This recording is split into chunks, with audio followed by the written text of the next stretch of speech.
সজল ঘোষের তো বিরাট ত্রুটি আছে।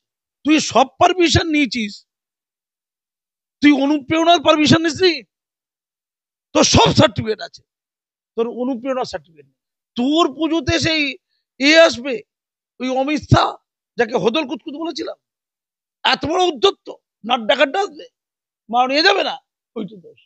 এই তো সজলের দিয়েছে টাইট করে, ওরে খুঁটে পড়ে কোমর হাসে। সজল বিখ্যাত হচ্ছে, সজলের ওই ঠাকুরকে আটকে দিয়ে সজলকে আটকানো যায় না। যত এটা করবে মা দুর্গার তত অভিশাপ হবে, অভিসম্পাদ হবে। আর সজল ঘোষ ঘোষ আর তার সন্তোষ মিত্র স্কয়ার তত বিখ্যাত হবে, তাদের পাশে গোটা দেশ দাঁড়াবে। মা দুর্গা ফ্যাক্টর না, মাননীয় ফ্যাক্টর। মাননীয় যা বলবে, মা দুর্গার তার অস্তিত্ব, তার সমৃদ্ধি, তিনি দেবী, তাকেও টপকে গেছেন মা। অপারেশন সিন্দুরে ভারত পাকিস্তানের উপর আক্রমণ করছে, সেই গমগমে আওয়াজ, এটা কষ্ট হচ্ছে। তুই পাকিস্তান কোথায় জিতলি? আসল পাকিস্তান তো মিনি পাকিস্তান, ওই মেটিএম রোড, ওটা জিতেছিস? ওটা জিততে পারেনি। ও থিম দেখাচ্ছে, থিম 1,10,000 টাকাটা কার? জনগণের তো, ট্যাক্সের টাকা তো। দিদি ছবি থাকবে। আমি তো উদ্বোধনে ছিলাম, আমাকে সজল ঘোষ ইনভাইট করেছিল, আমাকে যে ইনভাইট করে যায়, আমি এবারে 3টে পুজোর উদ্বোধন করেছি। এইবারে সজল তো খারাপ, পার্থ নিশ্চয়ই ভালো, কদিন পরেই বাইরে বেরোবে, পুজোর আগেই বেরোনোর কথা ছিল। অর্পিতাকে নিয়ে ওই রবীন্দ্র সরোবর লেখে একটা সিট ঠিক করে রেখেছিল, কোন একটা টেকনিক্যাল কারণে এখনো বেরোতে পারেনি। ওই 15-20 দিন পর বেরোবে। অনন্যা ম্যাডাম, আপনিও তো বেশ সুন্দর, আপনি একটু পার্থবাবুর সাথে কথা বলবেন, আর মা বোনেদের নিয়ে একটু পার্থর কাছে যাবেন। সন্তোষ মিত্র স্কয়ারের পুজো কমিটিকে তলব, কার্যত কেন এত জ্বালা সন্তোষ মিত্র স্কয়ার নিয়ে? আমার সঙ্গে রয়েছেন পদ্মশ্রীপ্রাপ্ত শিক্ষাবিদ কাজী মাসুম আক্তার। বলছি, সন্তোষ মিত্র স্কয়ার নিয়ে এত জ্বালা কেন পুলিশের? কার্যত কমিটিকে আবার কাগজপাতি নিয়ে তলব করেছে। ওখানে নেই অনুপ্রেরণার মেলা, তাই সন্তোষ মিত্রকে নিয়ে সরকারের এত জ্বালা। দুর্গাপূজা হবে, অনুপ্রেরণা থাকবে না? এই যে প্রত্যেকটা দুর্গাপুজো, বড় বড় দুর্গাপুজো মাননীয় ছাড়া কি উদ্বোধন করছে? পশ্চিমবঙ্গে একটাই মানুষ আছে, একটাই যোগ্য লোক, একটাই মা দুর্গার অনুসারী, মা দুর্গার বাহক, নিয়ন্ত্রক, সবকিছু তিনি, ওই মাননীয়। মানে 11 কোটির মধ্যে একটা মাত্র। কেন? একটা সমাজের গুণীমানী লোক কারা হয়? পলিটিক্যাল লোকরা হয়, পলিটিশিয়ানরা হয়। পলিটিশিয়ানরা তো সবচেয়ে বেশি ফৌজদারি মামলায় যুক্ত প্রমাণিত হয়েছে, এমপি এমএলএদের মধ্যে সবচেয়ে বেশি ফৌজদারি মামলা, খুন খারাপি। সমাজের সবচেয়ে নোংরা করাপ্টেড লোকগুলো যে পলিটিশিয়ান, শিক্ষায় দুর্নীতি বোঝা যাচ্ছে, বোঝা যাচ্ছে না? আমলোক রাস্তাঘাটে যারা ঘুরছে, খেটে খাওয়া মানুষ, এত দুষ্কৃতি কি? ওরা সবচেয়ে বড় দুষ্কৃতি। ওই লোকগুলো পুজোর উদ্বোধনে, ভালো করে শোনো, সজল ঘোষের তো বিরাট ত্রুটি আছে। তুই সব পারমিশন নিয়েছিস, তুই অনুপ্রেরণার পারমিশন নিসনি, তোর সব সার্টিফিকেট আছে, তোর অনুপ্রেরণার সার্টিফিকেট নেই। পশ্চিমবঙ্গে অনুপ্রেরণার সার্টিফিকেট যে পাবে না, মা দুর্গাও সেখানে ঢুকতে পারবে। এইটি হয়েছে। আবার কি বলতে, কেউ যদি মারা যায় তাহলে তো বিরোধীরা আমাদেরকে ছাড়বে না। মারা যাবে? আচ্ছা, গলির মধ্যে যদি ওদের 3.5 কিলোমিটার ঘুরে আসতে হবে, যেখানে 40 ফুটের রাস্তা ছিল, সেখানে সরু রাস্তার মধ্যে ঢোকাচ্ছে, তাদের তো মারা যাবে। মানে চাইছে তো সজল ঘোষের ওখানে যাতে করে লোক ঢুকতে না পারে, এমন ভাবে ঢোকাবো যাতে করে লোক ক্লান্ত হয়ে যায়, ভয় পেয়ে গিয়ে ওখানকার জনারণ্য হয়, এটা খুব কষ্টকর। আর যদি তাতে একটু ধাক্কাধাক্কিতে লোক মরে যায় রে, আরে শোনো না, যদি ধাক্কা দিতে লোকটা মারা যায় বেশি, পরে সজল ঘোষকে করতে দেওয়া যাবে না। তোর পুজোতে সেই আসবে ওই অমিত শাহ, যাকে হদল কুতকুত বলেছিলাম, এত বড় উদ্ধত্ত, নাড্ডা খাড্ডা আসবে, মা নিয়ে যাবে না, ওই তো দোষ। আমি পরিষ্কার বলছি, হ্যাঁ যাবে না তো, কোথাও কোথাও কিচ্ছু হবে না। আমি একটা অন্য কথা বলছি, ও মুখ্যমন্ত্রী প্রেরণা নেই, অনুপ্রেরণা তাহলে ঢুকতে দেবে না। অনুপ্রেরণা পেলে ইউনেস্কো চলে যাবে, অনুপ্রেরণা, সব অনুপ্রেরণা চাই। মা দুর্গা কি এখানে পুজো হচ্ছে নাকি? এটা মা দুর্গা, এটা আমাদের মাননীয় অনুপ্রেরণা হচ্ছে। ছবি ছাড়া হবে? তুই বলো কোন পূজা মণ্ডপের সামনে আমাদের দিদির ছবি দেখতে দেয়? 1,10,000 টাকাটা কার? জনগণের তো, ট্যাক্সের টাকা তো। দিদি ছবি থাকবে, এবং 1,10,000 টাকা পেয়েছে আর দিদির ছবি নেই, পুজো হবে না? পুজো বন্ধ। আমি পরিষ্কার করে বলছি, মাননীয়াকে বলছি, আপনি তো হিন্দু ধর্মের লোক না, মা দুর্গাকে তো মানেন বলে লোকে বলে, দাবি করে। আমি যারা তৃণমূল করে হিন্দু সমাজের লোক তাদের বলছি, মুসলমান হাসি ঠাট্টা করছে, খ্রিস্টান হাসি ঠাট্টা করছে, যে কে যে হিন্দু বোঝা মুশকিল। একটা শ্রেণী বলছে জালি হিন্দু, আবার অপর সেকশন বলছে হিন্দু বিরোধী। হিন্দুটা তাহলে কে? মা দুর্গা বুঝতে পারছে না। লাইট না, না, সাউন্ডটা আমাকে বলতে বন্ধ দাও। করে দিতে হবে বলছে হ্যাঁ, ওই অপারেশন সিন্দুরে ভারত পাকিস্তানের উপর আক্রমণ করছে, সেই গমগমে আওয়াজ, এটা কষ্ট হচ্ছে। তুই পাকিস্তান কোথায় জিতলি? আসল পাকিস্তান তো মিনি পাকিস্তান, ওই মেটিএম রোড, ওটা জিতেছিস? ওটা তো জিততে পারেনি। ও থিম দেখাচ্ছে, থিম। নরেন্দ্র মোদীরা জিতেছে, ভালো করেছে, ভোট ভোট পেয়ে যাবে, তো থিম হবে নাকি? ভারতের সাফল্য আনন্দ না, সবচেয়ে।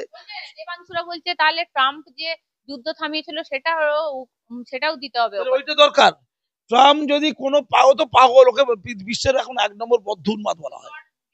ও তো নিজেই বলছে ভারতের ট্যাক্স ভরা হচ্ছে, আবার নিজেই বলছে নরেন্দ্র মোদী শ্রেষ্ঠ, নরেন্দ্র মোদীর জন্মদিনের শুভেচ্ছা, নরেন্দ্র মোদী শ্রেষ্ঠ শ্রেষ্ঠ রাজনীতিবিদ বলছে। তো তা কোনটা নেবে?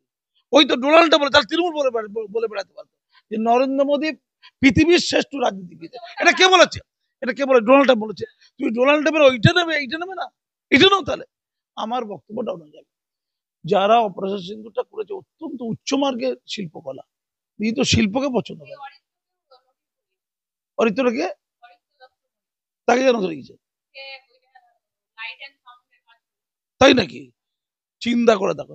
তাই অত্যন্ত উচ্চমার্গের একটা শিল্পকলা, সেখানে যারা এই অপারেশন সিঁদুরটা অপারেট করছে, সে কর্মীরা, স্টাফরা, তাদের জিএসটি চাইছে, তাদের লাইসেন্স চাইছে। আচ্ছা, জিএসটি দেখার মালিক কি পুলিশ? আমি তৃণমূলকে জিজ্ঞেস করি, সরকারকে জিজ্ঞেস করি, জিএসটিটা দেখবে কি পুলিশ? না, না, বন্ধ করে দেবো। আমি তো উদ্বোধনে ছিলাম, আমাকে সজল ঘোষ ইনভাইট করেছিল, আমাকে যে ইনভাইট করে যায়, আমি এবারে 3টে পুজোর উদ্বোধন করেছি। এইবারে এই গতকালকে করেছি, গত পরশু করেছি, গত তরশু করেছি, এবং কেন্দ্রীয় মন্ত্রীও ছিল। আমি সন্তোষ বিশ্বাস করে আমাকে খুঁটি পুজো ডেকেছিল, তখন গিয়েছিলাম।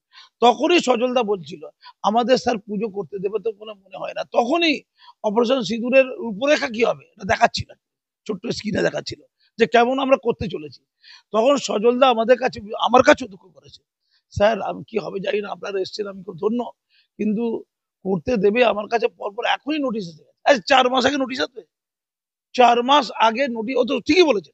আমি মাননীয়াকে প্রশ্ন করছি, কটা পুজো কমিটিতে পশ্চিমবঙ্গে 4 মাস আগে নোটিশ আসবে? কেন ববি হাকিম, অরূপ বিশ্বাসদের পুজোয় লোক যাবে না? কেন শুধু সজল ঘোষের লোক যাবে? শোনো, তুমি না ববি হাকিমের সাথে চালাই করবে না। অমিত কুম্ভের সন্ধানে, সুজিত ঘোষের পুজোতে যাবে? আমি মৌলিক কথা বলছি, ছাড়ো। অমিত কুম্ভের সন্ধানে ওর হচ্ছে থিম। তোরা কুম্ভ মেলা করবি, আমি অমৃত কুম্ভকে আমি থিমের মধ্যে ঢুকিয়ে দেবো, একদম ওই চেতলা পুজোর একদম মঞ্চে ঢুকিয়ে দেবো, অমৃত কুম্ভের সন্ধান।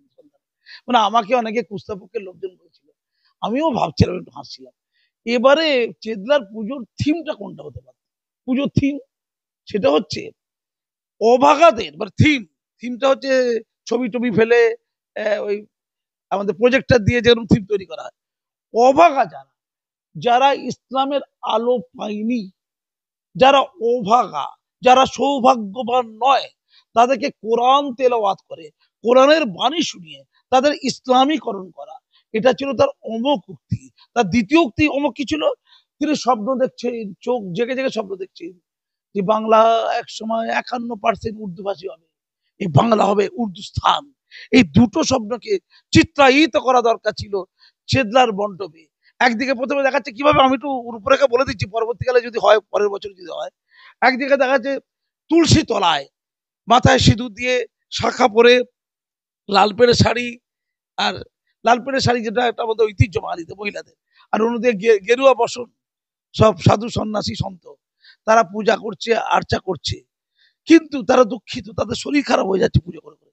তার পাশেই দেখা যাচ্ছে কোরআন তেলাওয়াত করছে দূরে দূরে মৌলানা মৌলভীরা, কোরআনের বাণী তুলসী তলা চলে গেছে, তুলসী তলা কোরআনের বাণী শুনে মানে অভিভূত হয়ে গেছে।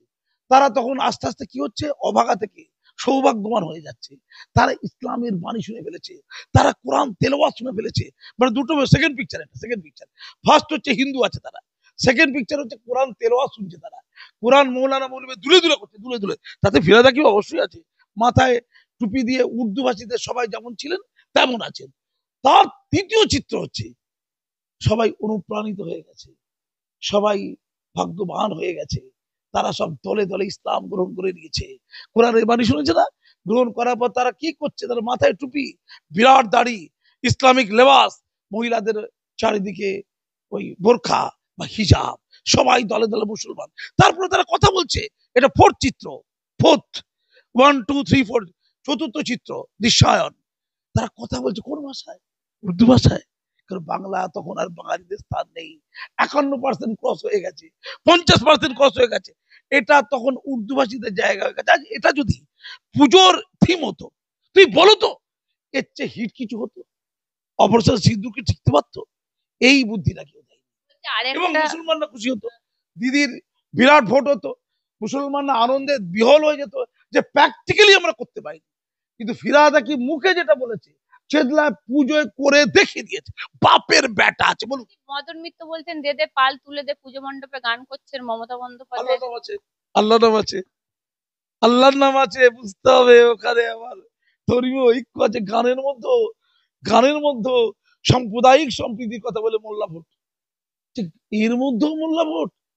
আমি মাননীয়াকে বলছি, মহেশতলা মনে পড়ে? মহেশতলা 75-76 বছরের পুরনো পুজো করা যাবে না।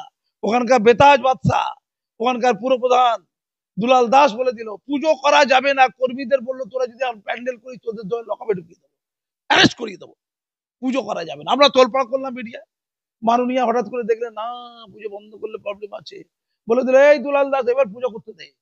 সঙ্গে সঙ্গে পুলিশ বলে এই তোরা এবার প্যান্ডেল কর, পুজো হোক। অর্থাৎ মা দুর্গা ফ্যাক্টর না, মাননীয় ফ্যাক্টর। মাননীয় যা বলবে, মা দুর্গার তার অস্তিত্ব, তার সমৃদ্ধি, তিনি দেবী, তাকেও টপকে গেছেন মা। না আমি একটু বলে নি, পাশেই ওই মহেশতলার পাশেই, যেটা কোথাও নিউজ হয়নি, ব্রেক হয়নি, আমি বলছি, ওই মহেশতলা থানার পাশেই হাইল্যান্ড গ্রিন প্রজেক্ট আছে বিরাট বাটানগরে। সেখানে হাইল্যান্ড গ্রিন ফেজ 1-এ দুটো পুজো হচ্ছে প্রতি বছর। সেই দুটো পুজো আমি ওখানকার পুজো কমিটি একসময় দায়িত্বে ছিলাম, প্রেসিডেন্ট ছিলাম, জানি। আমার ফ্ল্যাট আছে সৌরভ গাঙ্গুলি, যেখানে ব্র্যান্ড অ্যাম্বাসেডার, যেখানে প্রমোটার কাজ অসম্পূর্ণ রেখে পয়সা চুরি করে পালিয়েছে, যার দায়িত্ব নিয়েছিল সৌরভ গাঙ্গুলি, বলেছিল বিশ্বস্ত প্রতিষ্ঠান, সেখানে যাদের রেজিস্ট্রেশন নেই, দুটো অর্গানাইজেশন পুজো করে, যে অর্গানাইজেশনের রেজিস্ট্রেশন নেই এবং অন্য নামে ফ্রড করে 1,10,000 টাকা দিয়েছে, পুজো করছে কত। আর যাদের রেজিস্ট্রেশন আছে OWCA এবং OWCA আর ARF, দুটো রেজিস্টার রয়েছে, তাদের যৌথ পুজো করছে, তাদেরকে পুজো করতে দিচ্ছে না, অনুপ্রেরণা নেই, 1,10,000 দিয়ে। আমি বলছি পুজো করতে দিচ্ছে না, আমি থ্রেট করেছি কর্তৃপক্ষকে যে দেখে নেবো, এটা আগুন জ্বালিয়ে দেবো। আমি ধর্মীয় মুসলমান, আমার বুকে বাজছে। যারা বৈধ, যারা রেজিস্টার, যারা দীর্ঘদিন ধরে পুজো করছে, তাদের পুজো করতে দিচ্ছে না। যারা অবৈধ, যারা ব্ল্যাকমেলিং করেছে, যারা রেজিস্টার্ড নয়, তাদেরকে 1,10,000 টাকা ওখানকার পুলিশ কর্তৃপক্ষ দিয়েছে, মাননীয়ার টাকা। কি ওখানে পুজো বন্ধ করে দিতে যাচ্ছি, পুজো করাচ্ছি কাজ করে।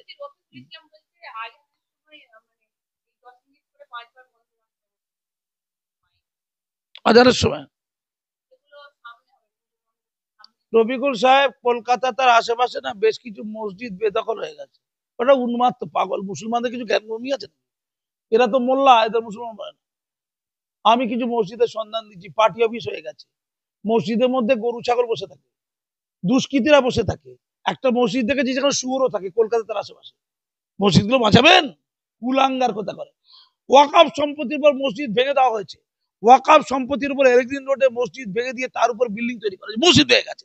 আমি গিয়েছিলাম তদন্ত করতে, ঝগড়া করতে, ওখানকার লোকাল থানায় ডায়েরি করেছিলাম, ডায়েরি কাগজ আছে। কে শফিকুল, রফিকুল, হবিকুল, টপিকুল, এরা পকেট মার, এরা দিদির পদলেহন করে, এরা চোর, চিটিং বা চাচোর, এরা বাংলার মুসলমান সমাজের কলঙ্ক, এরা বাংলার মুসলমানদের ক্ষয়রোগ। তাই ভারতবর্ষের সবচেয়ে পিছিয়ে পড়া মুসলিম জনগোষ্ঠী পশ্চিমবঙ্গে, এই বাংলায়। কেউ কেউ খুশি হচ্ছে, এই তো সজলের দিয়েছে টাইট করে, ওরে খুঁটে পড়ে কোবর হাসে। সজল বিখ্যাত হচ্ছে, সজলের ওই ঠাকুরকে আটকে দিয়ে সজলকে আটকানো যায় না। যত এটা করবে মা দুর্গার তত অভিশাপ হবে, অভিসম্পাদ হবে। আর সজল ঘোষ আর তার সন্তোষ মিত্র স্কয়ার তত বিখ্যাত হবে। তাদের পাশে গোটা দেশ দাঁড়াবে, হ্যাঁ গোটা সরকার দাঁড়াবে। মানুষ তো ঘৃণা লাগাচ্ছে, দেখছি মা দুর্গাকে নিয়ে খেলছে। মা দুর্গার যে জলোচ্ছ্বাস, এটা হচ্ছে পলিটিক্যাল উচ্ছ্বাস হচ্ছে, ফুর্তি হচ্ছে। দুর্গা ভাবছে হায় রে আমি কার, আমি কোনো পার্টির প্রত্যেকটা পার্টির নেতা লোকের কাছে মোস্তানি করে টাকা তুলে গায়ে চড়ে দিবি, তাহলে তোকে 2 নম্বরই কাজ করতে দেবো না, পুজোর সময় দিবি। ক টাকা খরচা হয় মাননীয়, ক টাকা তুলেছে আর ক টাকা খরচা হয়েছে এর তথ্য প্রমাণ নেবেন। আপনি 1,10,00,000 দিচ্ছেন তো 50 লাখ তুলে 25 লাখ খরচা হয়ে 25 লাখ কিছু লোকের পকেটে যাবে, তার জন্য তারা নৃত্য করছে, এরপরে তারা মদ খাবে। আপনি বলেছেন তরুণরা মজা করো, হ্যাঁ এই পূজা প্যান্ডেলের পাশেই পেছনে যেখানে অন্ধকার মতো আছে দেখবেন তরুণরা খুব মজা করছে। হ্যাঁ মনোজিৎ মিশ্র থাকলে রেপটে হয়ে যাবে আছে, সবাই তো আর মনোজিৎ মিশ্র নয়, কিন্তু মাদকটা খাবে, মদ খাবে, ধেই ধেই করে নাচবে, বাংলা আনন্দ হবে, আনন্দ। ও অসুর, আচ্ছা আচ্ছা আচ্ছা, মানে ওকে তাহলে নিধন যদি কোনোভাবে সজল হয়ে যায় তাহলে ধরতে হবে কেউ তাহলে তার পিছনে কলকাঠি নেমেছে, মানে মা দুর্গাকে তাহলে। আচ্ছা অনন্যা ম্যাডাম কি তিনি মা দুর্গার কে হন? তিনি মমতা ব্যানার্জির কে হন না মা দুর্গার কে হন? টস করে তো দেখতে পারেন কে বেশি আপন, দুর্গা না মমতা? মা বোনের নিধন করে দেবেন, পার্থ চট্টোপাধ্যায়কে করবেন না? ঠিক আছে, যত মা বোন আছে তাদেরকে নিয়ে পার্থ চট্টোপাধ্যায়কে নেতা করে একটু ঘুরে বেড়ান। সজল তো খারাপ, পার্থ নিশ্চয়ই ভালো, কদিন পরেই বাইরে বেরোবে, পুজোর আগেই বেরোনোর কথা ছিল, অর্পিতাকে নিয়ে ওই রবীন্দ্র সরোবর লেখে একটা সিট ঠিক করে রেখেছিল, কোন একটা টেকনিক্যাল কারণে এখনো বেরোতে পারেনি, ওই 15-20 দিন পর বেরোবে। অনন্যা ম্যাডাম আপনিও তো বেশ সুন্দর, আপনি একটু পার্থবাবুর সাথে কথা বলবেন, আর মা বোনেদের নিয়ে একটু পার্থর কাছে যাবেন, উনি সেকেন্ড ইন কমান্ড, উনি শৃঙ্খলা রক্ষা কমিটির চেয়ারম্যান, উনি খুব সুরক্ষিত রাখবে মহিলাদের, যেমন অর্পিতাকে সুরক্ষিত করে রেখেছে। তাই সজল পছন্দ নয়, ওই পার্থ পছন্দ। জয় হোক পার্থ, জয় পার্থ কি জয়, ধন্যবাদ।